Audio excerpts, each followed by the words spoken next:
السلام عليكم ورحمة الله وبركاته. ازيكم حبايب قلبي؟ عاملين ايه؟ يا رب تكونوا في احسن صحة واحسن حال. اهلا بكم في قناتي وقناتكم قناة اسرار حياتنا. لكل المواضيع اللي بتخص الحمل والولادة برحب بكم في كل مكان وفي اي مكان، وجودكم نورني ومشرفني. النهارده ان شاء الله باذن ربنا احنا هنتكلم عن موضوع مهم جدا، بس قبل ما ابدا عايزاك كلكم تصلوا على رسول الله، تكتبوا اي حاجة فيها ذكر الله، الا بذكر الله تطمئن القلوب، وعشان القعدة بتاعتنا ناخد فيها حسنات. ويلا بينا كده ونبدا الفيديو. تعالي هنا، انا لسه شايفاك اهو ما حطيتيش اللايك تحت الفيديو، حطوا لي لايك حلو كده من ايدكم الحلوه يا احلى واغلى اخوات، عشان الفيديو يترفع يوصل لكل البنات والكل يستفيد بالمعلومه. النهارده انا هتكلم معاكم في موضوع مهم جدا، هو اتطلب مني قبل كده وانا حبيت ان انا اتكلم معاكم فيه عشان تستفيدوا باللي انا هقوله، وتقدروا تحددوا اذا كنتوا حوامل ولا لا من اللي انا هقوله لكم. هرمون الحمل لما بيجي يبدا يتكون بيبدا باحساس ايه؟ انا بحس بايه؟ تمام؟ او غيري بيحس بايه؟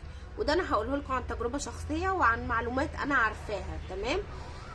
بدايه هرمون الحمل اما بيتكون بيبدا يحصل لك احاسيس معينه او حاجات معينه. الحاجات دي مش هتحصل لك لو مفيش حمل، يعني الحاجات دي هتحصل لو انت حامل، لكن لو انت مش حامل مش هتحصل لك. تمام؟ الاحاسيس دي او الحاجات اللي هتحصل لك دي هي بتدل على ارتفاع هرمون الحمل في الجسم.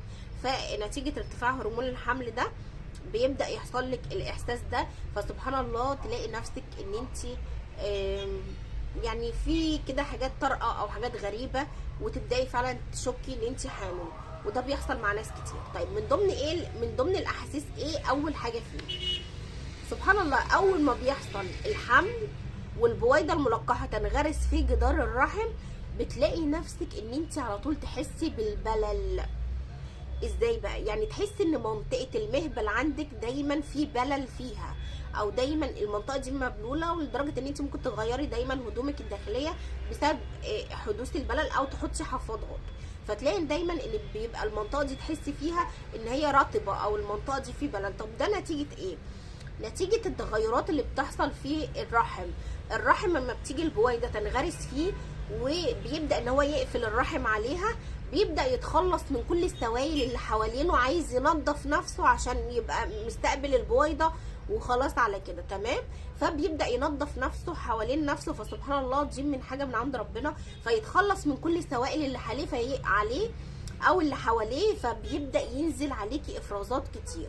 فاستيلان او منطقه المهبل تحسي فيها ببلل، او ان انت ينزل عليكي افرازات كتير، اعرفي ان انت على طول دي اول علامه بتدل على هرمون الحمل موجود في الجسم، وخصوصا الرحم، فبيتخلص من كل السوائل اللي حواليه، فيبدا يحصل معاكي احساس البلل او الافرازات المهبليه الشفافه، او الافرازات بكثره.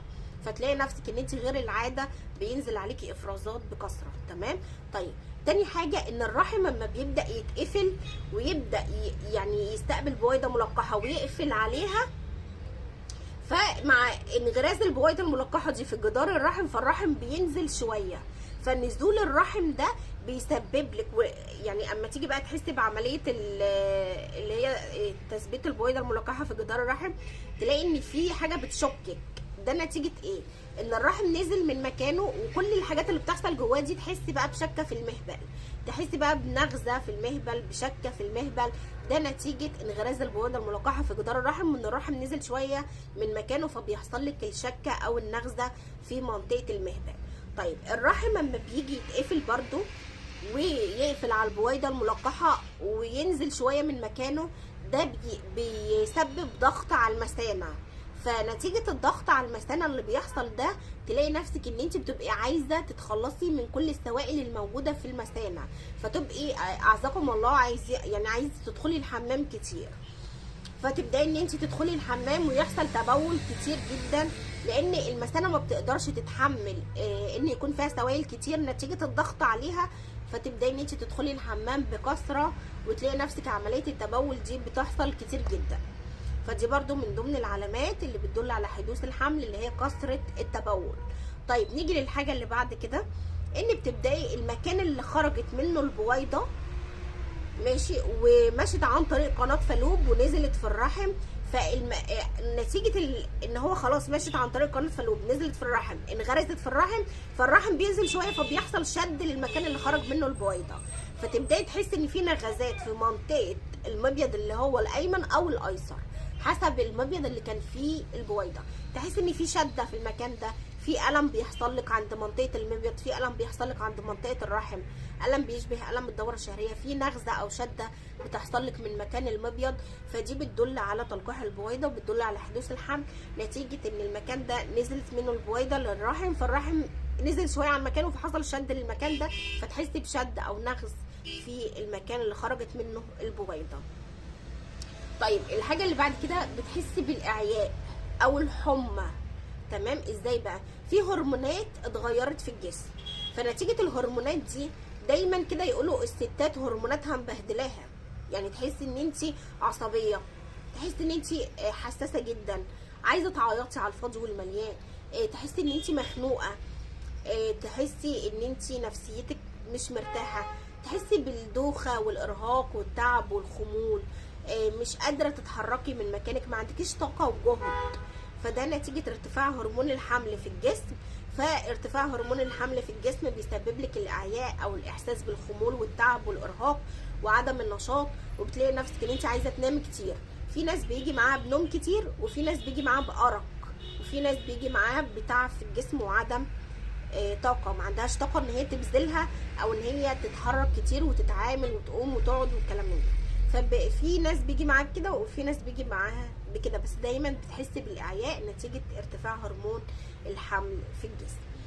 طيب العلامه اللي بعد كده ان انت في لو اتغيرت الهرمونات بيحصل زي سحابه في البول، فلو جيتي دخلتي الحمام تبولتي او خدتي عينه من البول وسبتيها شويه او سبتي الحمام في التواليت وجيتي بصيتي عليه بعد ساعه، يعني محدش، المهم ما يكونش حد دخل وراكي، هتلاقي ان اتكونت سحابه في البول. السحابه دي عامله زي القطن كده او قطعه القطن. تمام، السحابه دي اللي بتتكون في البول ده نتيجه ارتفاع هرمون الحمل في البول، فبيتكون السحابه دي، فممكن تلاحظيها سواء كنت واخده عينه وسايباها على جنب 6 ساعات، او سواء كنت في الحمام بعد ساعه لو رجعتي هتلاقي السحابه دي اتكونت، ودي علامه بتدل على تلقيح البويضه وبتدل على حدوث الحمل، وبتحصل دايما للحوامل لو حصل ارتفاع هرمون الحمل في الجسم. ودي كل الاحاسيس اللي ممكن تحسي بيها وتعرفك ان انت حامل وتاكد لك ان انت حامل ان شاء الله. ممكن برضو يحصل شكه في الثدي او نغزات في منطقه الثدي. بكده انا خلصت الفيديو بتاع النهارده، انيته يا رب اكون افدتكم، اكون ضيفه خفيفه عليكم، واكون بقدر اساعدكم واقدم لكم المعلومات اللي انتم بتحبوها يا احلى واغلى اخوات. اسيبكم في رعايه الله واسيبكم في حفظ الله، دمتم بالف صحه سالمين عافيين يا رب العالمين، والسلام عليكم ورحمه الله وبركاته.